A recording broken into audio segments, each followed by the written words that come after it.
Welcome to Legion Radio, a podcast about all things e-commerce, the official podcast of the private label Legion, hosted by Tim Jordan. Hey everybody, welcome to another episode of Legion Radio, the official podcast of the Private Label Legion community. I almost said that wrong.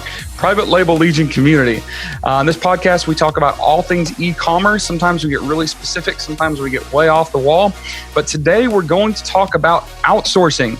Outsourcing is one of the hot topics in this industry because most of us are solopreneurs, right? We all start this business generally as a side hustle or as, maybe a job that we're doing by ourselves. But we quickly realize that we are going to outgrow our own capacity to do work, and we have to find a solution. There are a lot of ways to do that. You can hire in-house employees. You can hire VAs. You can hire agencies that help you with outsourcing tasks. And it's tough. I talk to people in our coaching program, Centurion League, all the time. People asking, hey, I need a referral for a VA. I need to figure this out. I need to outsource this. I'm going crazy. I need to hire a 3PL warehouse. So it is a hot topic because we all need it, but sometimes it's hard to navigate those waters. So today I have a guest, Omer Riaz of Your Tasker, and he's got an interesting story, and he's going to shed some light, give us a little insight, so to speak, on this whole outsourcing thing, right? So Omer, welcome. Thank you, Tim. Omer has been hitting me up several trade shows and conferences, just saying hi, and I see his company blowing up, I guess, in the industry, and that's a good sign they must be doing something right. So I just ran into him recently at the ASGTG event in New York City. I think the first time we met in person was at IRCE in Chicago last year, 2019. I think It was the first time we met in person. I think you flagged me and said, hey, I've seen you on YouTube. And I was like, okay, great. I think I remember that correctly. But Omer actually started off as an IT consultant and working as a kind of high-level computer nerd, I guess, right? That's probably a fair statement to say. And then he actually got into Amazon because he wanted to own his own business. So can you give us just a quick few-minute story, Omer, on like how do you go from IT consultant to I want to run a business and I'm going to pick Amazon? Sure. First of all, thank you for having me. Finally, we are on the podcast. That's a big honor to be on this podcast. So my background is in IT. When I say IT, it's not just fixing computer. It's basically working for Fortune 500 clients. I was working at Deloitte and Accenture, which are big four IT consulting firms. So basically, working on their business processes, just documenting their business process and bringing IT to help them how they can make their business process more efficient. So that was my background. And owning a business, starting on online business was always my dream.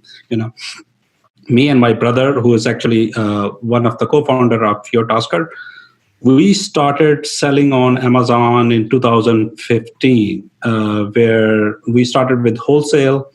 And when we were learning about Amazon and figuring out how it works, how we could sell our products, obviously we started with wholesale. Then I figured out how to do private label. My first private label product was terrible, but what I have learned. That's all right. Everybody's first private label product is terrible. Yes. But the thing is that what I have learned is from sourcing the product. First of all, searching the product, sourcing the product, how to run PPC ads on that. That was the most valuable lesson. And the second product did pretty good. But when we were working with this building online business, our dream was always building teams and managing teams. That was our dream. That's why when we were working at our Amazon business, we kind of outsourced everything to Pakistan. We brought our third partner who was kind of helping us. And we did pretty good. For 1 year, we did pretty good in wholesale, in private label. And that's where like most of our suppliers in New York, they start asking us, how you guys are doing it. I know that you're from IT background. You can do that e-commerce, And we said, we learn stuff and we outsource. We have a team in-house, which is helping us. And that's how our suppliers, our wholesalers, distributors, they basically said that, can that team help us? And at that time, I felt a genuine gap, which e-commerce market is feeling, which is they are having right now. Which they had it. I mean, still they have it, but at that time, and I said, well, like Fortune 500 companies, they have those practices in India and Philippines. There is nothing for small business owners, especially online business owners. The biggest challenge is either they can't find people who really know what on Amazon, Secondly, if they find resources, they are not economical.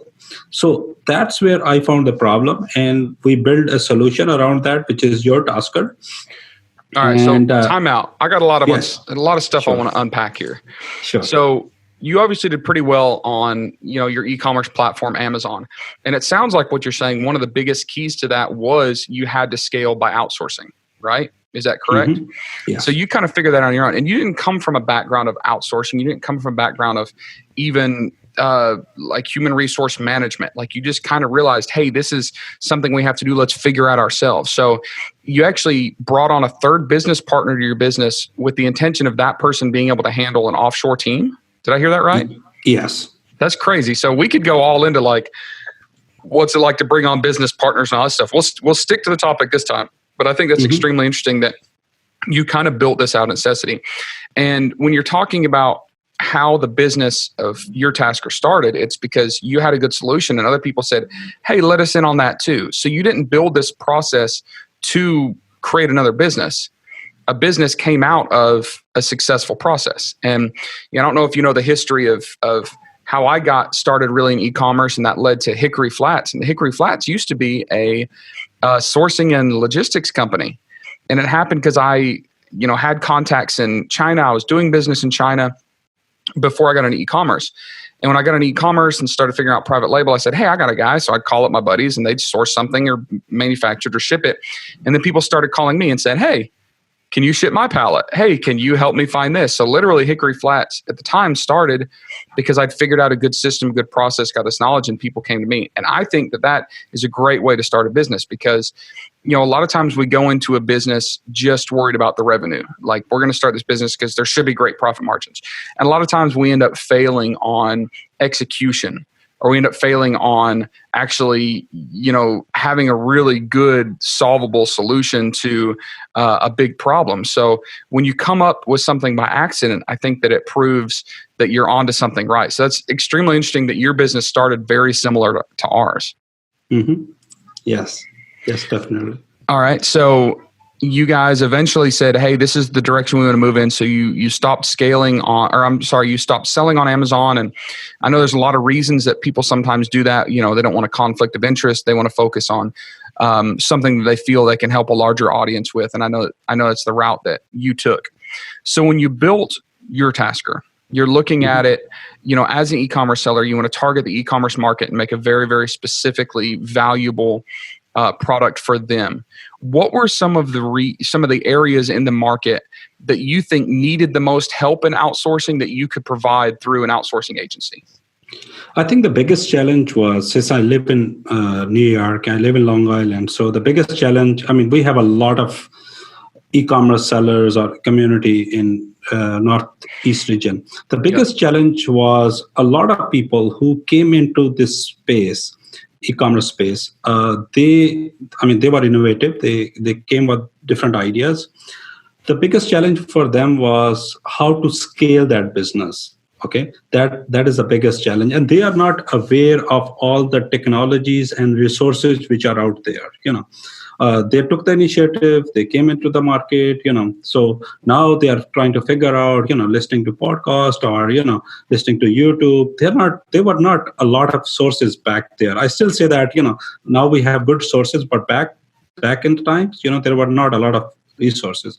So first of all, people were not aware how to use very first. I literally have walked into warehouses to convince people that's the way you should outsource. That's the way you do it. The biggest challenge, the question they ask is how we going to manage. That's the biggest, because we never have had anyone who is working virtually. So that basically, all the data which we got from the day one, we were kind of building our processes. Like they don't have to get worried about who is, overseeing the process. Like the way we have built our practices, whenever people work with one resource, we always have a quality assurance manager, which we provide free of a cost, because we know that these people who are working in the field, they don't have time to oversee the work which their virtual employee is doing. So we kind of build the processes based on the data which we're gathering from all the people around that. So it sounds like, well, let me back up and make a statement first. Everybody knows we need to outsource, and we know that we can't always afford, to have all of our work done with, super high labor rates here in the US. So we want to outsource. So a lot of people love this idea of virtual assistants, primarily in the Philippines is kind of the hot spot for that. But managing VAs is tough. I have probably worked with 40 or 50 of them in the past 2 years. And I have a very small amount right now. So it tells you kind of the churn and burn and turnover rate that we have. Because the idea sounds really great, but typically what has to happen is you have to train them, you have to manage them daily, like multiple times a day. There's a time zone difference. Like it's really, really tough. So it sounds like by using an outsourcing agency, you've taken the best aspects of VAs, but added the middle management system into it. Right? So it sounds like you've organized, you handle the training, you handle they call in sick, and, they made them. So it's like, you're not just offering a VA, you're offering a team of VAs with the management oversight and training built in. Is that an accurate statement? Yes, that's a accurate statement. Okay. So it's kind of like the best of both worlds. Yes. Personally, I don't like the word VA because I call all of my team either e-commerce specialist, assistant, and expert. I agree. Yep.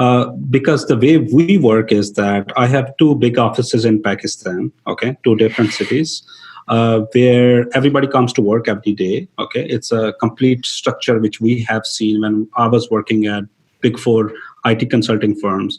We kind of built the same structure. We have conference rooms where they are doing all the video conferencing. These guys are trained on Amazon, eBay, Shopify, Walmart. I mean, initially when we started 4 years ago, it was a challenge to bring these guys, train everybody. But we kind of built their training processes. Like now we have people who are working with us for 4 years now, 3 years, 2 years.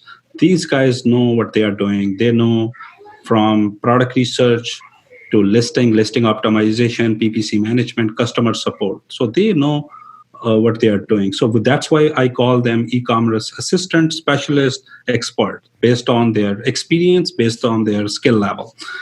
So we kind of provide everything which you need. Like you're sitting in you're gonna feel that you're talking to someone in the next room. Like the way we do our video conferencing, our project management. That's what I think e-commerce business owner needs in order to grow their business, because they cannot afford to, they cannot spend time, first of all, in hiring, finding candidates, hiring, and then training them. And then the fourth part, which is management, they need to have a system. If the people are finding resources, freelancers, that's great. But managing them, it's one of the tasks which e-commerce business owner cannot afford to spend time. So let me ask you this. You take on a lot of Amazon clients, right? Do you want to tell us how many clients you have? Is that information you'd like to talk about? We are currently managing more than 250 Amazon brands. Okay. All right. So that's pretty solid. So what's great about that is you see a lot of mistakes when you onboard clients, right? So a new client comes in and you get access to their account, and a lot of times you go, oh crap, we got a problem. Like, what do you see as some of the biggest mistakes that people are making in their own Amazon accounts that you can easily fix with your service? Like, what are some of the ones you're like, all right, this is a complete dumpster fire, but we can have this fixed? I think the way we have built our processes, let me tell you, like, what are some of the mistakes which we made when we brought clients, okay? Because that will be more relevant and a good example. Yeah. Like, back in the days, like 3 years ago, we were bringing everybody, we were not looking at what they are doing exactly. And that kind of, like, we brought everyone, and then, their expectations were very high. Because we didn't see their account from day first, I would call day zero. So now we have built a process for past 2.5 years, and we are strictly following that process. Whenever someone comes in, we do their account analysis. We call them Amazon brand analysis, which is like we basically 2 or 3 people from our team, they jump on this and they basically look their listing optimization, PPC management, everything. So that's like 60 to 70 page document which we provide. Most of the time we provide that free of cost right in front of the client. We do this discovery call where we say, okay, this is what you're missing. And if you ask me like what are the most of the time what people are missing is optimization part. Like I can tell you like there are so many things which are changed, like in terms of title, back-end keywords. That's where most of the people miss like putting the right characters, because either they don't know what to put there. Okay. These are some of the things which we highlight. Like most of the time people are not following the standard practice which Amazon tells them, like you should have this much characters in bullets, your title, your backend keywords, even like people start campaigns and without reviewing their campaigns or to optimize those campaigns. So we see a lot of type of stuff. That analysis, how it helps us, I always tell everybody that it serves two purposes. It tells you what we know about Amazon, okay, and on our side it tells us like whether do you really need us or no, because we reject people as well. Like if someone has like maybe 1 or 2 listing, maybe we could just quickly provide them a review that you could work on these things and you're good to go. You don't need to outsource right now. Sure. What you need to do is scale up your business, and when you reach at that level, I think you're ready to delegate, you're ready to outsource. And that's a really interesting thing, because by you not taking on every client, that allows you to have more customer focus to the clients that you do have, but also it creates a sense of better training, education, and specialization with your client or with your employees. So if your employees are just dealing with those higher level accounts, they know what those accounts should look like. They know the mistakes. They know how to fix it. They're working to a higher level of expectations because these are usually more professional sellers and professional accounts. So I think that overall, that's a really good symbiotic relationship in, making it easier for you to scale your business, at higher profits, but also it allows you to be more specialized and be more of an expert in specifically what you're doing. So that's all really, really great stuff. That's all super cool. Let me ask you kind of another question. When you are, when you were looking at this type of business model, you had to pick and choose what you're going to do. You were just talking about you guys mess with PPC, you mess with optimization. Like this is more high level stuff, and you can do that because you have a highly trained team. But why did you pick what you picked? Because there are some things that we can outsource and some stuff that we can't outsource well. So why did you pick the list of services that you offer? What is that list? And then why are there some things that you won't offer to do, and what are those items? I think we almost cover everything when it comes to Amazon. But again, it depends on like that's what I said. Like scope is the major component in every project. So once we determine that what you're missing, okay, and then we basically to ask the potential client that, okay, what are some of the tasks which you want to put into that? That's how the project scope is determined. Okay, so there's some tasks which they want to they want to take care of that. We don't have any issue, but we want to make sure from the day one what are the things which we are going to do and what are the things which they are going to do. So they are responsible. They know that, and we always ask them like you need to have this much hours to oversee the work initially, like first few months, and then it will be a very pretty smooth transition because we know what exactly you're looking, and then we take it from there. So when it comes to pick and choose. We obviously put everything in front of the client. This is what you're missing. This is what you need to do. But again, the final choice is yours. What exactly you want to accomplish? What is your budget? What do you want to take it from there? Because obviously, when you take a new client, you have to build a trust.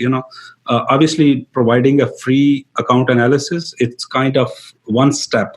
The next step is basically asking them, okay, what are the things which you would like to us to work, and we'll take it from there. One of the other things which we have seen is that for past 2 years, a lot of people who are maybe just focused on US market, they tell us like, okay, do an analysis on UK market or some other marketplaces. Okay, what is the potential out there for us? To sell our products there. We do that analysis there as well. Now we have enhanced our account analysis to next level, where from day one we tell them like, this is the opportunity for you to other marketplaces as well. So that kind of provide them. So I always says that your tasker is all about consulting plus outsourcing. So it's a combination. We provide all the possible data, all the possible solutions, all possible options in e-commerce business owner plate, and they can pick and choose from there. That makes their life much easier rather than doing everything at their own. Yeah, absolutely. So, what advice would you give to people in relation to like how much they can separate themselves from their business? Like I know we talked, before we started recording, the 4-hour work week doesn't work, at least in this space. Like that's a fallacy. It doesn't exist. I know there are certain things that we've had trouble outsourcing, like product selection. It's hard to do potential new product research and selection. That's really tough to outsource. We have to do that basically ourselves. So at what point in size and growth do you think that people need to start looking at an outsourcing option? Is it just when they run out of hours in the day? Or do you think that it's better to do an analysis of what you're doing throughout those hours of the day and figure out, hey, are all these 20 things I do throughout the day, 80% of these I can hire out? How would you suggest that people analyze their business to determine if they're ready to do this? Well, I always tell everybody that, make a list of the things which you do every day. Okay. And I can tell you that from my experience, like 80% of the stuff, I think it can be easily outsourced, someone, because we check the mentality, we like to do stuff which is repetitive, because we kind of want to live in our comfort zone. We feel good, but feel good does not mean that you could scale up your business to next level. You should, as an entrepreneur, you should always focus on tasks which are money making, okay, yep. And they are basically strategy based for your business. So focus on those things, like those tasks where nobody else can work on that or make a decision on that. You need to focus on that. Let me just give you an example. Like I walked into a client warehouse, okay, and this guy, very nice guy, very good with when it comes to product selection and product manufacturing, expert guy. This guy is on the phone with one of his customer from Amazon for 3 hours. Okay, 3 hours sending emails, calling that, and I told him, listen, how much is this product? $15. Okay, and what you can do is instead of spending 3 hours, those 3 hours could be spent on some valuable thing like which can grow your business. You could easily build your template to handle these customers and outsource to someone, who could basically, say, let's say, okay, if the customer is really, really angry or really pissed off, you could easily refund them. Okay. I mean, just give you an option. There could be different options which you can build, based on how you want to outsource your customer support rather than you spending 3 hours of your time, Yeah. So that's what people need to realize, where they are spending most of their time. Yeah, absolutely. What other advice would you give that we haven't covered, kind of as we wrap this up, about outsourcing and scaling based on all the experience that you've seen of all of your clients' growth? Any last tips or wisdom you can share? I would say that once you're starting with any agency or any freelancer, anyone, just make sure from day one that the scope of the project is clear, and what are the milestone. Always have some milestone. Because once you build milestone, it kind of gives an objective to the team. Like this is your milestone from week 1, week 2, week 3. So in this way, once they achieve that milestone, they feel attached. They feel like they are working. Because I have worked in IT projects, and I know that for first few weeks, they are tough. You don't know whatever you are working, does it make sense to client. So you need to get confidence from your client or whoever working. So if we think another client perspective, they have to give some confidence. They have to build that. And before outsourcing, before doing everything, they need to document all of their business processes. They should not wait until someone start and they can do that. And ideally, the biggest example is basically, let's say if you're not outsourcing, just think that if you have to teach your wife, your sibling, anyone, how they can do the task which you are doing. So you could build the process around that, and it is easy. Like there are multiple tools. So you're ready to do that. Because the biggest challenge is people from day one, they think that now they have to document everything and now have to do that. So if you are an entrepreneur, treat your business as a project, for someone who is working on that. So these are the things which anybody, whether they are working with agency or freelancer, I think they could make those projects successful. That's good stuff. And those of you that are listening, what Omer just said matters, because he's in the weeds. He sees this all the time. He gets this high level view from all of these different sellers and all these different accounts. So I think his advice is based not just on his own opinion, but based on data that he's seen. So if you guys are interested well, let me say this first. If you are ready to start outsourcing, and if you like the idea of a structure that is not just managing virtual assistants, but you want kind of that in between with a managed workforce that doesn't cost you an arm and a leg, reach out to your tasker. They'll do a free evaluation. It doesn't cost you anything. They're going to look at your account and figure out if they're a good fit for you, like you talked about. So no reason not to do that, because this may be a really, really good option for you. So to do that, go to their website, yourtasker.com. It's URTASKER.com. That's right, isn't it? Yes. Yeah, URTASKER.com. And if you're watching this on YouTube, you see it there on your screen. There's a link below you in the show notes. While you're looking at that link and getting ready to click on it, make sure to hit that subscribe button and give us a thumbs up on this video if you felt like there was some good content here and you learned something that will help you outsource your business. So thank you so much for being a guest on here. I'm glad we could finally catch up. We were supposed to, record a couple days ago and had a freak power outage here at my office. So thank you for being able to jump back on a couple days later. What other events are we going to see you at in 2020?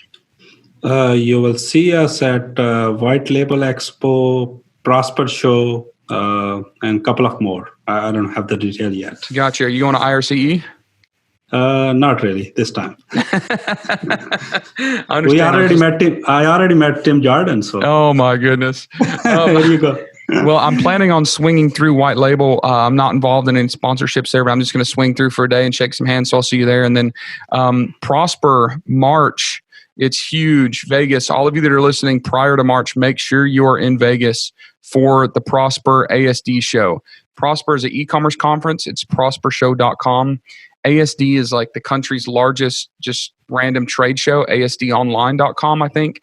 And we just finalized the details, if you're listening to this before March, with ASD and with Prosper, where I'm hosting a full day workshop. It's a Saturday right before ASD. It's going to be in a classroom at the conference center, which is amazing. And basically what we're doing is giving a whole day crash course boot camp workshop on Amazon private label, how to use ASD in the trade shows there to find product ideas, keywords, validate them, test them, launch them, basically like the whole 2020 playbook. So those of you that are listening to this, like I said early on, make sure that you're at ASD for in March for in Vegas in March for ASD, the trade show, and check out our event. Go to hickory-flats.com. You can find more events about that workshop. And there's tons of other networking events. I was just on the phone yesterday with Helium 10, and it looks like, I think that Monday night they're going to do a huge mixer and social event. Elena Saris is doing some stuff. We got all sorts of stuff up our sleeves. So come see me and the guys at Your Tasker in Vegas in March for sure. Appreciate you again, buddy, for being on. So great to get to talk to you and learn something for myself, but also share this content with everybody else.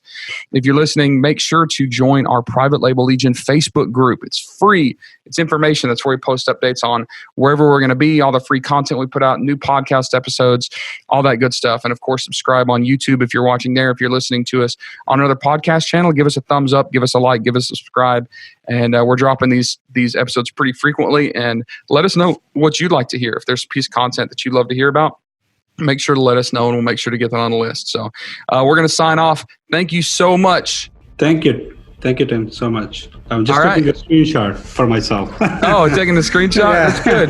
You need to do a selfie. Like do a selfie with the computer screen in the background? Yeah, I wish. Okay, let me try that. I think you're going to try it? For those of you that don't see this, we are literally doing a selfie of a computer screen. This is great. Yeah, that's good. That's the first time I've ever seen that done. Yeah. That was epic. All right. Thank you all for being on, and we'll catch you on the next episode of Legion Radio. You've just wrapped up another episode of Legion Radio, hosted by Tim Jordan. Past episodes, links, and show notes can be found at privatelabellegion.com.